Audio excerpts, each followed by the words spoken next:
नमस्कार दोस्तों, स्वागत है आपका अपने YouTube चैनल शार्प माइंड्स पर। आज ये हमारी सामान्य हिंदी की तीसरी वीडियो है। ये वीडियो यूपीएससी के कैंडिडेट्स के लिए अति महत्वपूर्ण रहने वाली है, क्योंकि इसमें हम कवर करेंगे कुछ और महत्वपूर्ण प्रश्न जो प्रीवियस ईयर में पूछे गए हैं। तो चलिए बिना किसी देरी के वीडियो को स्टार्ट करते हैं इस पहले प्रश्न के साथ। तो चलिए फ्रेंड्स, आज का पहला प्रश्न आपके सामने प्रस्तुत है। फर्स्ट क्वेश्चन है, निम्न वाक्यों में से एक वाक्य व्याकरण की दृष्टि से शुद्ध है, पहचानिए। आपको व्याकरण की दृष्टि से शुद्ध वाक्य पहचानना है। चलिए ऑप्शंस भी रीड कर देती हूं मैं आपके लिए। ए, राम और सीता वन को गई। बी, युद्ध के कारण लोग बर्बाद हो गए। सी, उसने धीमी स्वर में बताया। और डी, उसने कुछ देर से उत्तर दी। इसका सही उत्तर है ऑप्शन बी, युद्ध के कारण लोग बर्बाद हो गए। नेक्स्ट क्वेश्चन देखते हैं। हरिपद कोमल कमल से उक्त पंक्ति में कौन सा अलंकार है? हरिपद कोमल कमल से, इसमें आपको अलंकार बताना है। ये तो बहुत इजी है। इसका आंसर हो जाएगा ऑप्शन बी, उपमा अलंकार। देखिए फ्रेंड्स, यहाँ पर इस वर्ड से ही पता चल रहा है कि यहाँ पर उपमा अलंकार है। यहाँ पर हरि मतलब भगवान विष्णु के पैरों की तुलना कमल से की गई है, और जहाँ तुलना की जाती है वहाँ पर उपमा अलंकार होता है। तो इस बात का आप ध्यान रखिए। नेक्स्ट क्वेश्चन देख लेते हैं। दिए गए विकल्पों में से ऐष्णा का समानार्थी शब्द चुनिए। ऐष्णा का समानार्थी, फ्रेंड्स इसका आंसर हो जाएगा अभिलाषा। A option is the right answer. Next question देख लेते हैं। घी खिचड़ी होना, इस कहावत का अर्थ आपको बताना है।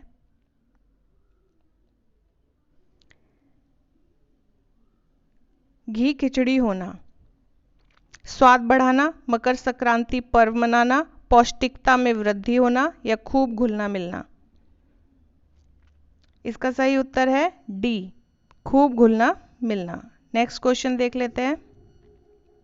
पंडित बनारसी दास द्वारा लिखित हिंदी की पहली आत्मकथा का नाम क्या है?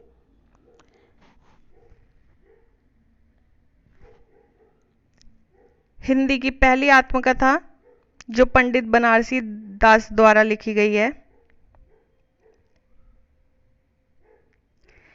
इसका आंसर हो जाएगा ऑप्शन ए, अर्ध कथा।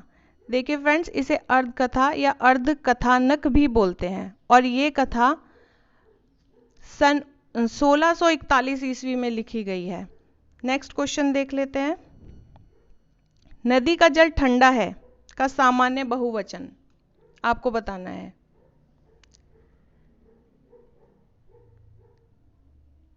नदी का जल ठंडा है, इसका सही उत्तर हो जाएगा नदियों का जल ठंडा है। Option C is the right answer. Next question देखते हैं। रेशमी टाई एकांकी संग्रह के रचयिता कौन है?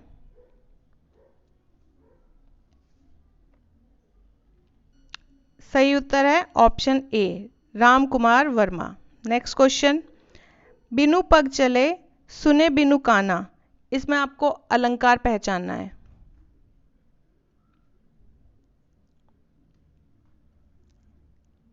बताइए फ्रेंड्स कि कौन सा अलंकार है इसमें।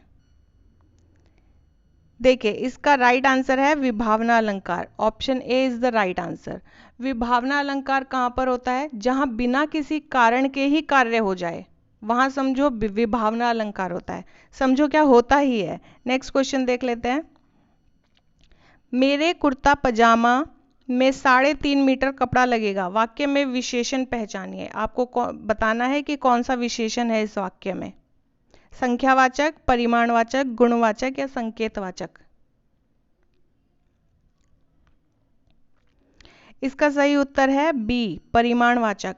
देखिए, यहाँ पर परिमाणवाचक के भी दो रूप होते हैं। एक निश्चित परिमाणवाचक होता है और एक अनिश्चित परिमाणवाचक होता है। यहाँ पर निश्चित परिमाणवाचक है। जहाँ पर एक निश्चित मात्रा दी जाती है वहाँ पर निश्चित होता है, और अनिश्चित मात्रा का जहाँ पर कोई वस्तु अनिश्चित मात्रा में दी जाती है वहाँ पर अनिश्चित परिमाणवाचक विशेषण होता है। आई होप आपको ये समझ में आ गया होगा। नेक्स्ट क्वेश्चन, पानी का सामान्य बहुवचन बताएं। आपको पानी का सामान्य बहुवचन बताना है। बहुत ही इंपॉर्टेंट क्वेश्चन है। इसका सही उत्तर है पानी। सी इज द राइट आंसर। देखिए, जहाँ द्रव्य सूचक वस्तुएं होती हैं ना, जो द्रव्य सूचक वस्तुएं होती हैं उसका बहुवचन एज इट इज वही होता है। तो इस तरह से इसका राइट आंसर पानी ही हो जाएगा। नेक्स्ट क्वेश्चन देखते हैं। दिए गए विकल्पों में से किल्मिश का समानार्थी शब्द आपको बताना है। किल्मिश का समानार्थी, इसका सही उत्तर है पाप। B is the right answer. Next question, लड़के को बुलाओ, इसका बहुवचन आपको बताना है।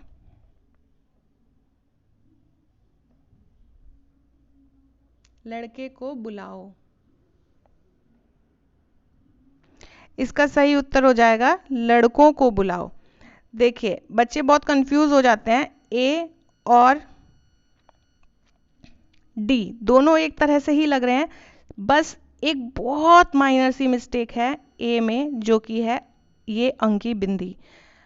इसको बच्चे कभी कभी नेग्लेक्ट कर देते हैं और वो नीचे तक जाएंगे ही नहीं, ऑप्शन ए टिक कर देंगे। तो आपको छोटी छोटी मात्राओं, छोटी छोटी माइनर मिस्टेक्स का भी बहुत ध्यान रखना है, वरना आपका आंसर गलत हो सकता है। तो ध्यान रखिएगा। नेक्स्ट क्वेश्चन देख लेते हैं। हिंदी को विकास प्रदान करने वाली भाषा कौन सी है? हिंदी को विकास प्रदान करने वाली भाषा कौन सी है? बहुत ही इंपॉर्टेंट क्वेश्चन है ये। इसका सही उत्तर है अपभ्रंश। देखिए दोस्तों, जो भारतीय आर्य भाषा के इतिहास है ना, उसमें 500 ईस्वी से 1000 ईस्वी के मध्य का जो काल है उसे अपभ्रंश भाषा कहते हैं। और अपभ्रंश भाषा से ही आधुनिक कुछ आर्य भाषाओं का विकास हुआ है, जैसे हिंदी हो गई, बंगला, गुजराती, मराठी, पंजाबी, उर्दू, उड़िया। तो इन ऐसी भाषाओं का भी अपभ्रंश से ही विकास हुआ है। नेक्स्ट क्वेश्चन देख लेते हैं। निम्न वाक्य के किस भाग में त्रुटि है? ये एक आपको वाक्य दिया गया है, इसमें आपको त्रुटि पहचाननी है कि किस भाग में है। इसके लिए एक प्रमाणिक कथा प्रचलित है। यहाँ आपको बताना है कि कहाँ पर मिस्टेक है।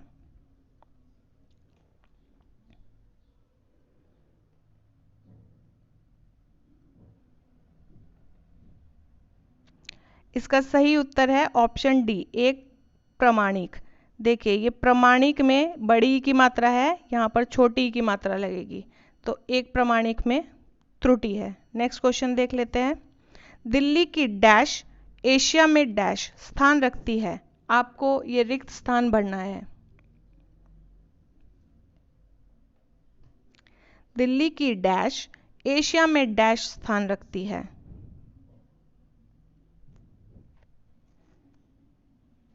इसका सही उत्तर है ऑप्शन डी, दिल्ली की कुतुब मीनार एशिया में विशेष स्थान रखती है। नेक्स्ट क्वेश्चन देख लेते हैं। क्रोध डैश का ही एक डैश रूप है। ये भी रिक्त स्थान भरना है आपको।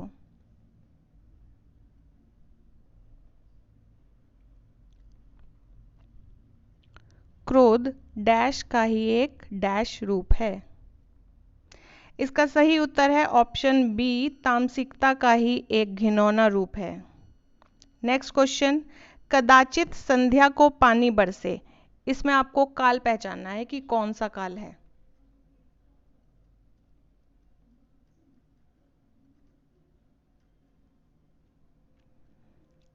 कदाचित संध्या को पानी बरसे, इसका सही उत्तर है संभाव्य भविष्य काल।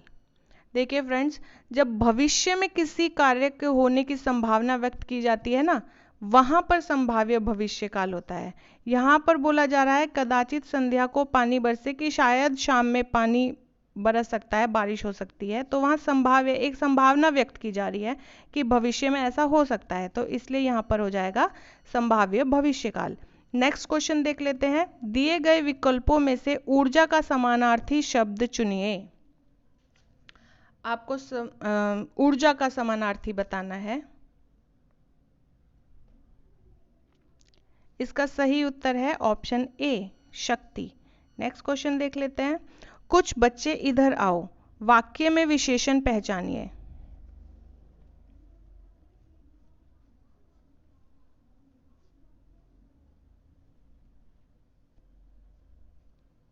कुछ बच्चे इधर आओ,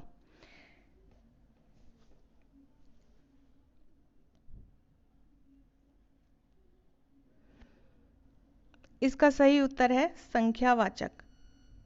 देखिए फ्रेंड्स, आप परिमाणवाचक और संख्यावाचक में बिल्कुल कंफ्यूज मत होना। संख्यावाचक में संख्या दी जाती है और परिमाणवाचक के ही तरह संख्यावाचक के भी दो भेद होते हैं, निश्चित और अनिश्चित।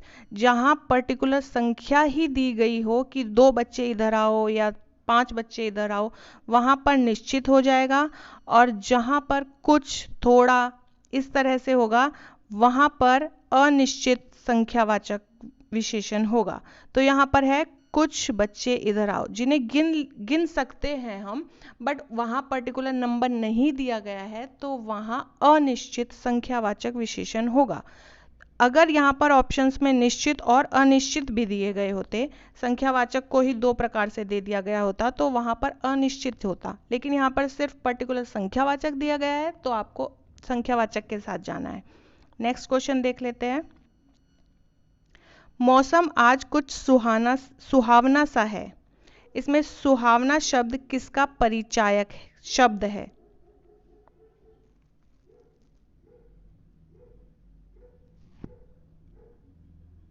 मौसम आज कुछ सुहावना सा है।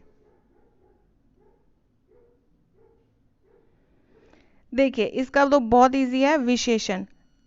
सुहावना तो खुद में ही एक विशेषण है, जो विशेषता बताए वो विशेषण, तो इसलिए यहाँ पर हम विशेषण के साथ चले जाएंगे। नेक्स्ट क्वेश्चन, अग्र का विलोम शब्द आपको बताना है कि अग्र का विलोम क्या है। अग्र का विलोम है पश्च। सी इज द राइट आंसर। देखिए, अग्र से बहुत से स्टूडेंट्स अग्र से पूर्व के साथ चले जाएंगे, बट ऐसा नहीं है, क्योंकि पूर्व यहाँ पर बाद से रिलेटेड नहीं है।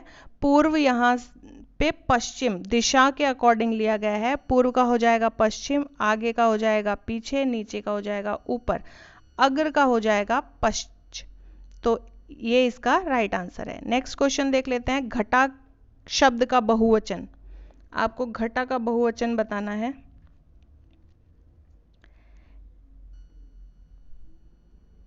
इसका राइट आंसर है ऑप्शन बी, घटाएं। नेक्स्ट क्वेश्चन, महादेवी वर्मा का प्रथम काव्य संकलन कौन सा है? महादेवी वर्मा का प्रथम काव्य संकलन आपको बताना है। महादेवी वर्मा का प्रथम काव्य संकलन निहार है। इसी निहार के बाद ही उन्होंने दीपशिखा, रश्मि और नीरजा आदि की रचना की थी। तो निहार इसका राइट आंसर है। नेक्स्ट क्वेश्चन, वे तुम सम तुम उन सम स्वामी में अलंकार कौन सा है?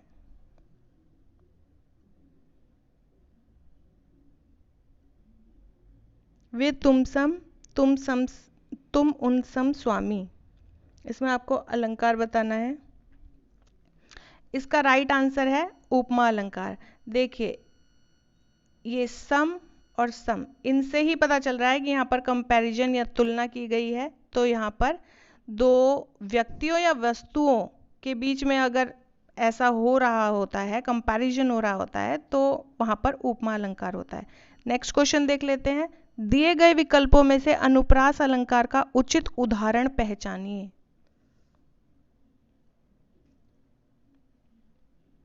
आपको अनुप्रास अलंकार का उचित उदाहरण पहचानना है। एक बार मैं क्वेश्चन ये ऑप्शंस भी रीड कर देती हूँ। सारंग ले सारंग चली, बी कानन कठिन भयंकर भारी, सी नव जीवन दो घनश्याम हमें, डी अब जीवन में नहीं जीवन है।